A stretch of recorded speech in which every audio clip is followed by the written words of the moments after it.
Namanya adalah Ibu Haris. Ibu yang sangat baik.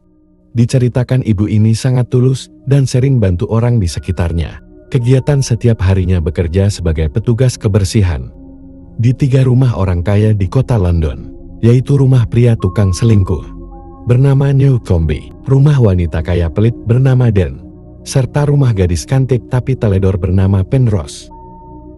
Malam itu selesai kerja, Haris pergi ke bar bersama sahabatnya yang bernama Violet. Di bar Haris memberitahu kalau dia baru aja dapat kiriman surat dari komandan militer Inggris.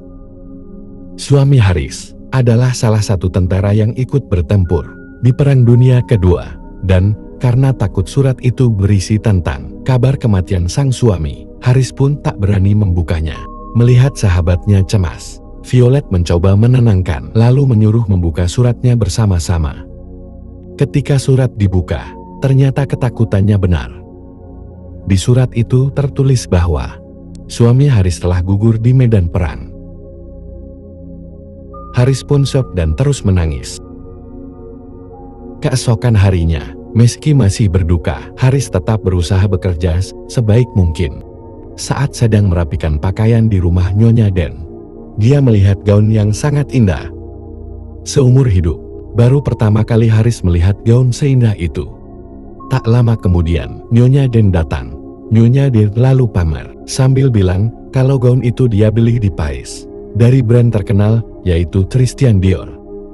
Hanya ada satu di dunia, dan harganya 500 pound sterling atau 9 juta rupiah. Mendengar cerita barusan, Haris kaget. Dia tak menyangka satu gaun aja harganya bisa semahal itu. Malamnya Haris terus memikirkan gaun itu, milik Nyonya Den tadi. Ia lalu bertekad, mulai sekarang dia akan mengumpulkan banyak uang demi bisa membeli gaun seperti itu juga. Besok malamnya, Haris iseng ngajak Violet main slot atau judi bola. Manchester United lawan Blackpool. Ketika mereka mendengarkan suara pengumuman di radio, tebakan Violet salah. Padahal dia udah masang taruhan untuk tim sebesar MU, tapi malah kalah pula. Violet pun kecewa. Waktu mau membakar tiket slotnya, tiba-tiba Haris teriak bilang kalau dia menang. Ternyata Haris pasang taruhan untuk Blackpool. Sebagai sahabat, Violet ikut senang. Dia lalu bertanya hadiah uangnya mau Haris gunakan untuk apa. Sambil tersenyum, Haris berkata, dia akan membeli gaun yang paling indah di dunia. Hari demi hari berlalu, Haris semakin bersemangat mengumpulkan uang. Ia bahkan sampai mengambil beberapa pekerjaan tambahan agar targetnya bisa segera tercapai. Karena sangat yakin impiannya pasti akan terwujud. Dia pun mulai membuat paspor untuk pergi ke kota Paris. Suatu siang, waktu sedang bekerja, Haris bertanya ke Nyonya Den kapan dia mau membayar gajinya yang bulan lalu. Haris butuh sekali gajinya untuk pergi ke Paris, tapi udah tahu nunggak, bukannya langsung bayar. Nyonya Den tetap santai, sambil bilang kalau bulan ini dia lagi banyak pengeluaran. Jadi gajinya digabung bulan depan aja, sekalian sama gaji bulan ini. Mendengar itu, Haris cuma bisa membisu. Malam hari ketika pulang kerja, Haris menemukan cincin berlian terjatuh di pinggir jalan. Karena tak mau mengambil yang bukan haknya, Haris pun langsung menyerahkan cincin berlian itu ke kantor polisi. Malam harinya Violet datang, kemudian mengajak ke tempat taruhan balapan.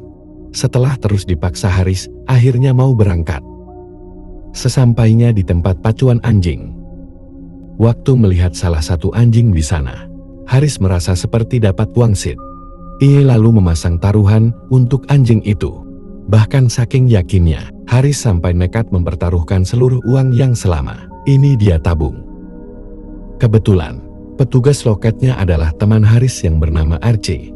Meski Archie sudah berusaha memperingatkan kalau anjing pilihan Haris gak bakalan menang, tapi Haris tetap yakin. Tak lama kemudian, balapan pacuan anjing pun dimulai.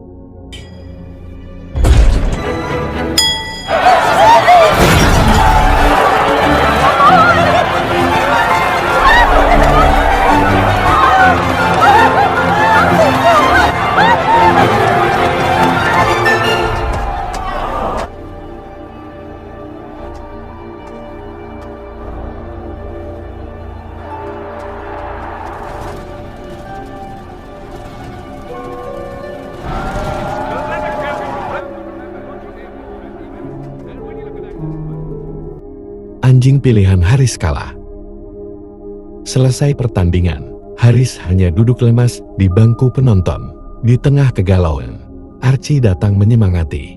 Archie mengatakan, meski kalah, dia tetap kagum dengan pendirian kuat Haris.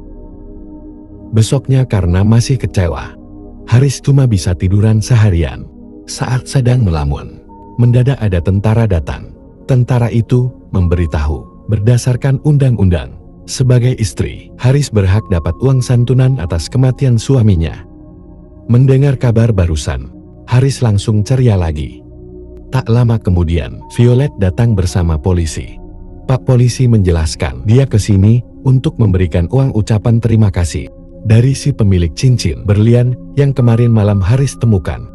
Di tengah obrolan, tiba-tiba Archie juga datang, lalu mengembalikan uang yang semalam Haris pertaruhkan. Archie cerita, tadi malam setelah Haris pulang, dia iseng masang taruhan di balapan kedua. Dan taruhannya menang. Mendengar itu, Haris tambah senang. Ia lalu menyuruh semua orang masuk untuk merayakan kabar baik bersama-sama semua orang. Kini uang tabungan Haris sudah lebih dari cukup untuk membeli gaun indah impiannya. Dan keesokan harinya, tanpa mau menunda-nunda lagi, Hari pun berangkat ke Paris. Sesampainya di kota Paris, karena sudah terlalu malam dan penginapan sudah tak menerima tamu, Haris jadi terpaksa tiba tidur di stasiun bersama 3 pria yang sedang mabuk. Besoknya Haris pergi ke gedung Christian Dior. Pas mau masuk, ada cewek jatuh terus buru-buru lari ke dalam. Melihat tas cewek tadi ketinggalan, Haris pun bergegas mengejar dan mengembalikan tasnya. Gadis itu lalu memperkenalkan diri, namanya adalah Natasha. Setelah Natasha pergi, Haris mengisi daftar tamu terlebih dahulu di meja resepsionis. Tapi waktu manajer bernama Colbert melihat penampilan Haris yang kampungan, dia langsung mengusirnya. Karena sakit hati, dengan emosi, Haris mengeluarkan semua uang tabungannya dan berkata, dia juga mampu membeli gaun Christian Dior. Dari belakang, ada pria bangsawan bernama Marquis kasihan, lalu membela Haris. Marquis mengatakan kalau Haris akan masuk bersamanya. Mendengar itu, Colbert hanya terdiam. Di dalam walaupun baru kenal, Marquis memperlakukan Haris dengan sangat ramah. Dia juga memberitahu, sebentar lagi akan ada fashion show beberapa pilihan gaun. Jadi sebelum membeli, Haris bisa melihat-lihat dulu gaun yang dipakai para model. Tak lama kemudian, fashion show pun dimulai. Oh, that's lovely. 4. Cocotte. Satin. Champagne. Porto Rico. Robe à poupon. Ça, c'est envie.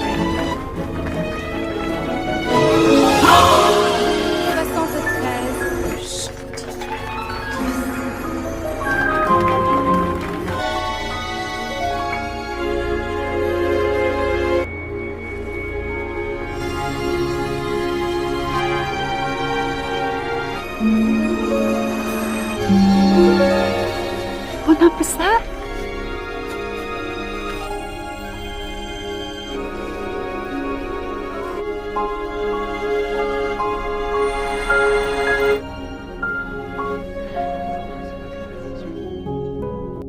Saat fashion show selesai, Haris jatuh cinta dengan gaun nomor 89. Sayangnya, waktu staf bernama Margaret mau mencatat pesanannya, mendadak ada wanita bangsawan, pelanggan VIP, menyerobot gaun pilihan Haris. Margaret di situ menawarkan, kenapa Haris tak membeli gaun nomor 73 aja? Karena dari awal gak suka sama Haris. Albert mencoba mengusirnya lagi secara halus. Di tengah obrolan staf, akuntan bernama Voval datang, lalu menahan agar Haris tak pergi. Mereka semua pun saling main tarik ulur. Colbert menyindir, apakah Haris punya uang untuk tinggal di Paris selama 2 minggu? Dan jika pulang ke Inggris, apakah Haris punya uang untuk pergi ke Paris lagi? Karena gaun nomor 73 itu statusnya masih pre-order, jadi baru akan selesai diproduksi 2 minggu lagi. Mendengar penjelasan Colbert, Haris sangat kecewa. Namun ternyata keberuntungannya belum habis. Dengan senang hati, Voval menawarkan Haris untuk tinggal di apartemennya selama 2 minggu ke depan. Kebetulan kamar kakaknya kosong karena sedang pergi liburan. Bagi Voval customer yang sudah datang jauh-jauh dari Inggris, tak boleh sampai pulang dengan tangan kosong. Haris pun terharu dan langsung menerima tawaran itu. Haris kemudian diantarkan ke ruang fitting untuk mencatat ukuran bajunya. Saat masuk, semua karyawan bertepuk tangan menyambutnya dengan ramah. Mereka kagum orang dari kalangan bawah seperti Haris bisa meraih mimpinya membeli gaun mahal.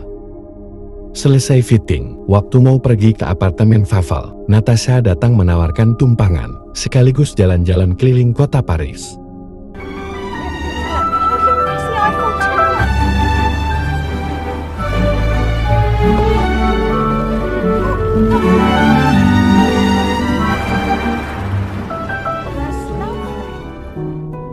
Malamnya ketika Voval pulang, dia kaget melihat Natasha ada di rumahnya. Ternyata Harislah yang mengundang Natasha untuk ikut makan malam bersama.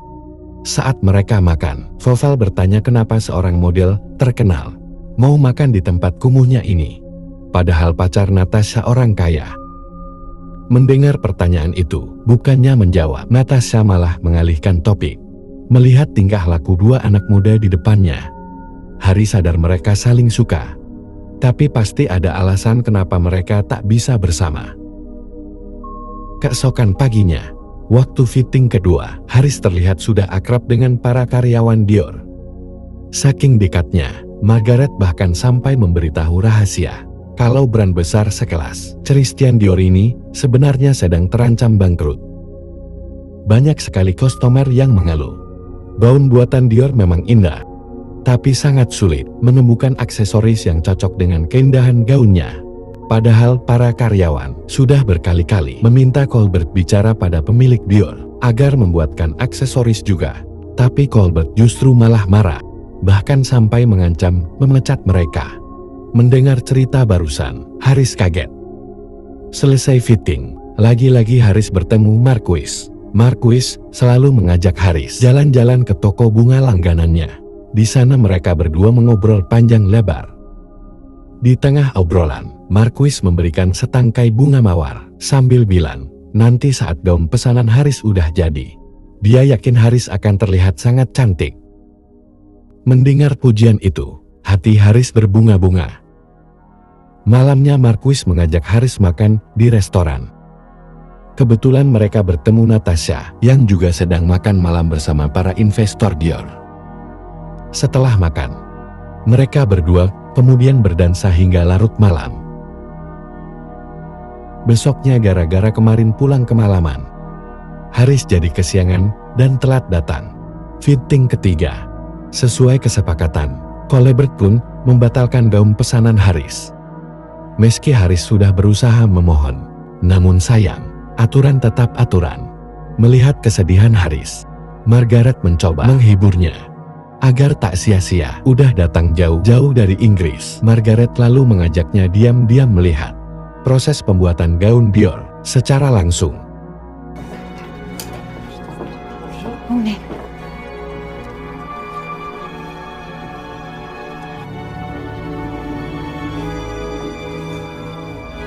Setelah Haris menyaksikan dengan mata kepalanya sendiri, dia begitu kagum. Haris pun berkata, Dior bukan hanya sekedar brand biasa, tapi brand pencipta mahakarya. Tak lama kemudian, Colbert datang. Melihat Haris, sebelum pergi, Colbert kesam lalu mengajak ke ruangannya.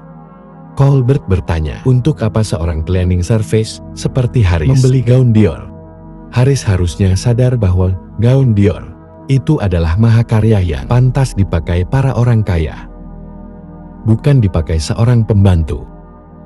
Walaupun sakit hati, Haris mencoba tetap tersenyum. Di tengah obrolan, mendadak Natasha datang memberikan Haris bunga dan memberitahu kalau tadi pagi Marquis menitipkan bunga ini untuk Haris. Marquis juga menitipkan pesan jika ada waktu, dia ingin sekali bertemu Haris lagi besok.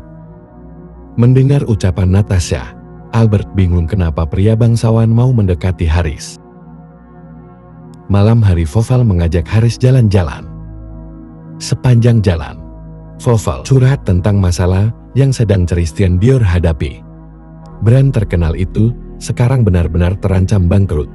Waktu lagi ngobrol, mereka melihat Natasha bersama pacarnya pergi ke bioskop naik mobil mewah.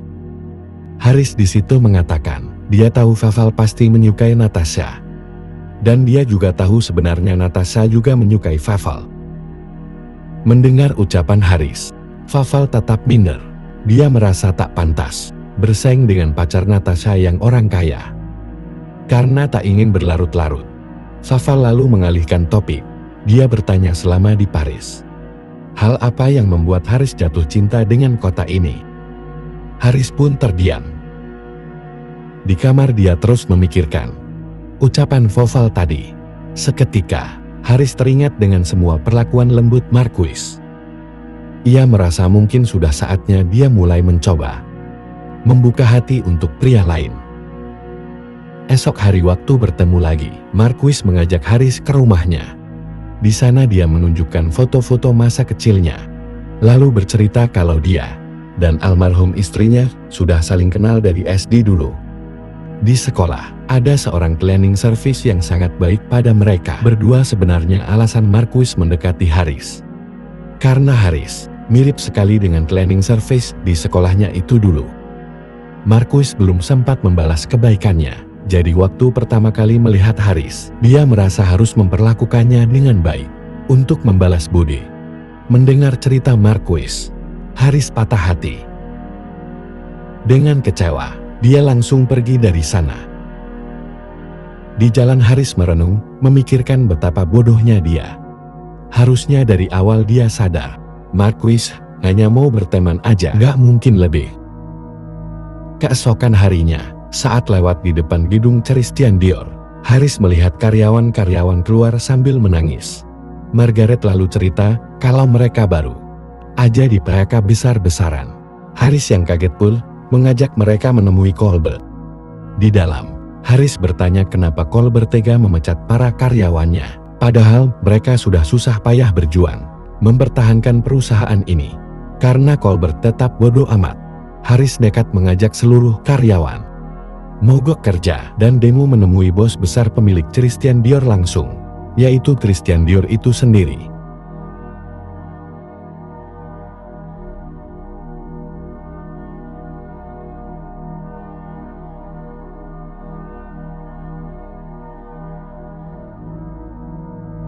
Dalam ruangan Christian Dior, Haris menyuruh Fauvel bicara dengan lantang. Sampaikanlah ide-ide brilian yang selama ini para karyawan diskusikan.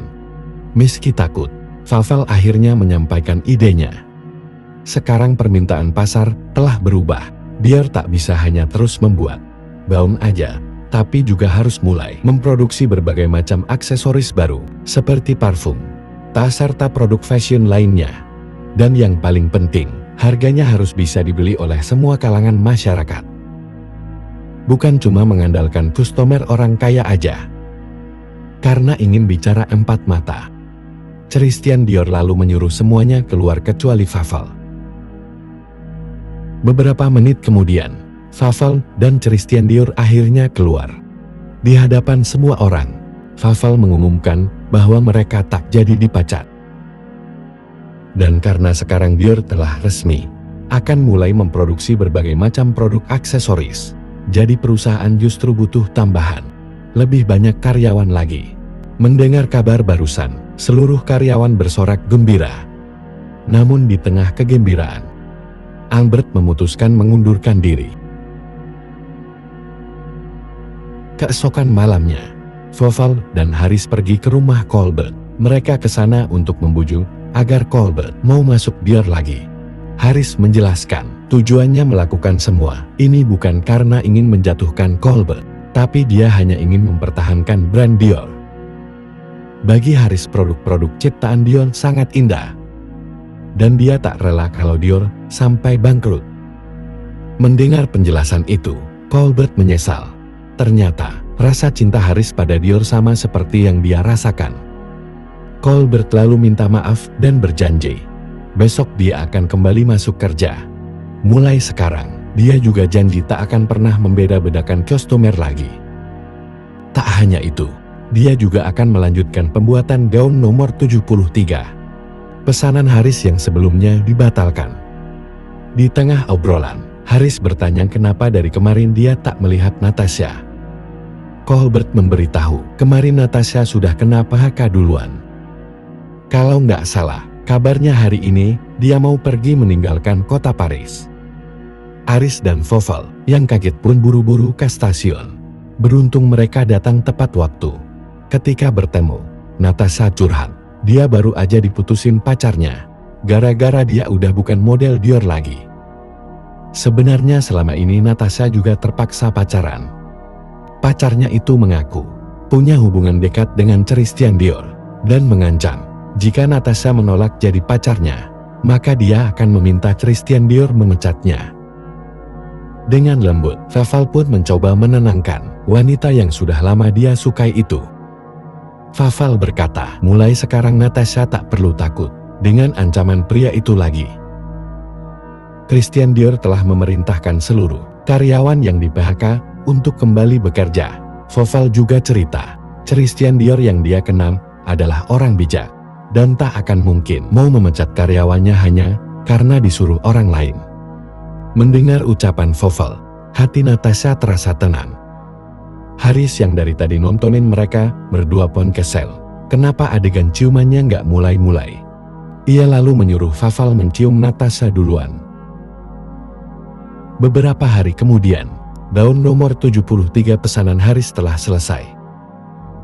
Haris begitu bahagia. Mimpinya memiliki gaun indah kini benar-benar terwujud.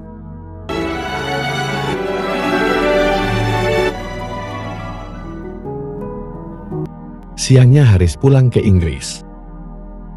Malam hari waktu lagi cuci piring. Haris kaget, ada yang menggedor-gedor pintunya.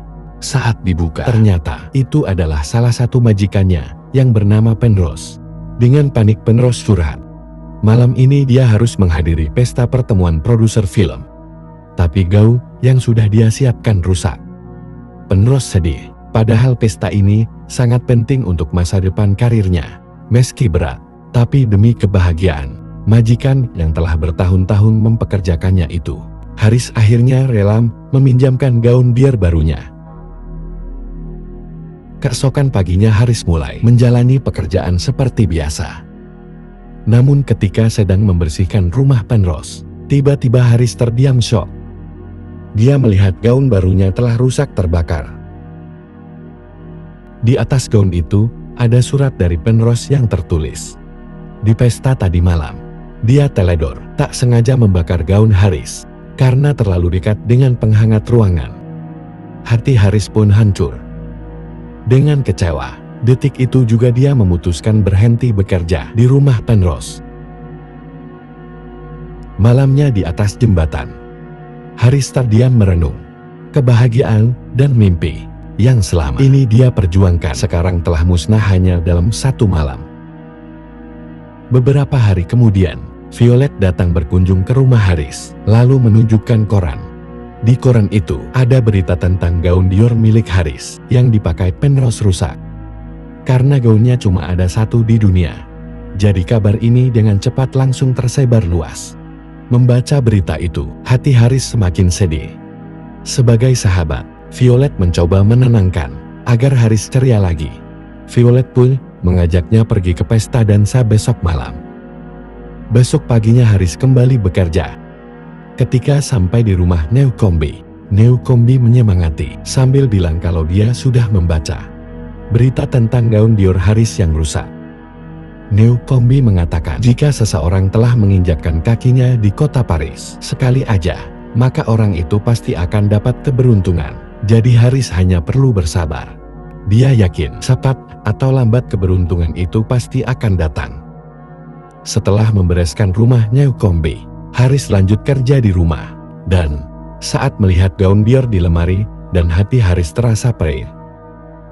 Tak lama kemudian, Dan datang dengan sombong dan memberitahu berita koran tentang Penrose.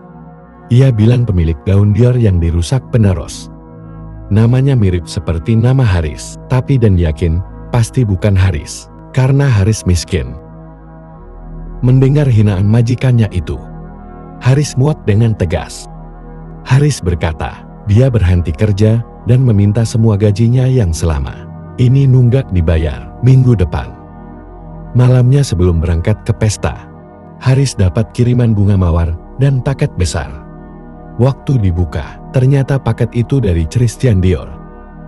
Di dalam paket, ada surat dari Colbert. Colbert menceritakan, semenjak kehadiran Haris, suasana kerja di Dior sekarang terasa seperti berwarna lagi. Penjualan meningkat tajam. Colbert jadi bisa menghargai semua customer dari berbagai kalangan. Natasha dan Voval juga akhirnya pacaran. Marquis pun ikut mengirimkan bunga sebagai ucapan maaf serta tanda pertemanan. Colbert cerita, kabar tentang gaun Haris yang rusak telah tersebar di Paris. Kebetulan, wanita bangsawan yang dulu menyerobot pilihan gaun nomor 89, Haris membatalkan pesanannya gara-gara suaminya bangkrut. Jadi sang bos besar yaitu Christian Dior langsung membuatkan gaun nomor 89 itu dengan tangannya sendiri sebagai hadiah spesial untuk Haris. Tak hanya Christian Dior, tapi seluruh karyawan juga ikut bersama-sama membantu. Membaca surat Colbert, Haris begitu terharu. Malam itu juga, Haris pergi ke pesta dan memakai gaun Dior nomor 89-nya. Sesampainya di aula pesta, ketika melihat penampilan Haris, semua orang terpesona, termasuk RJ. RJ berkata, malam ini Haris cantik. Sangat cantik. RJ dan Haris kemudian berdansa menikmati indahnya pesta.